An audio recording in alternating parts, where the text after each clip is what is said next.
Bizning gruppalar aslida o'sha davrda ommalashgan silka, ya'ni phishing saytlar bor. O'sha phishing saytlar ishlab har xil Klik, OLX, Yandex dastavka, har xil o'sha liboy nimada ilovani saytini phishing yasab turib odamlarga qarmoq tashlardi-da. Pul yutilyapti yoki pul chiqyapti shunaqa mashinist sxemalar bilan pul yeshilardi kartalardan. Odamlar unga ishonib, karta nomerini yozib pul olaman. Pulni berib qo'ygan bilmasdi. Shu xuddi shunaqa edi gruppa bizda, katta gruppa edi.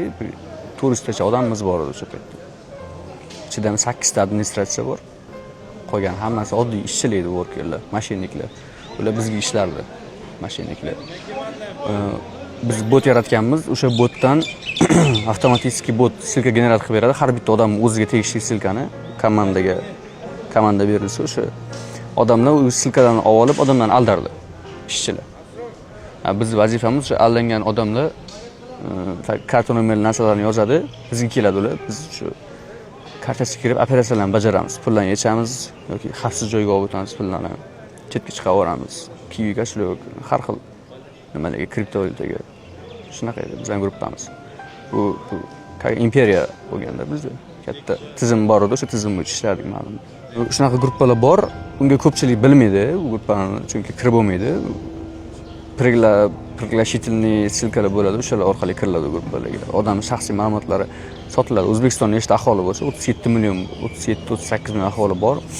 O'shani bir 200 ming, 300 ming, даже 500 minggacha odamning ma'lumotlari borda. Xohlaganingizni olib ishlataverasiz. Xohlagan yoshdagi odamni, xohlagan jinsdagi odamning ma'lumotlari bor. To'liq pasport bilan birga tushgan rasmlari, boshqa narsalar hammasi. Bu ma'lumotlarimiz sotiladi bular.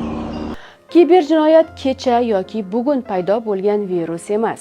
Bu odamlarning ishonuvchanligidan kuch oladigan industriya. Va bu industriya hali ham har kuni yangi usullar yaratyapti, yangi qurbonlar topyapti.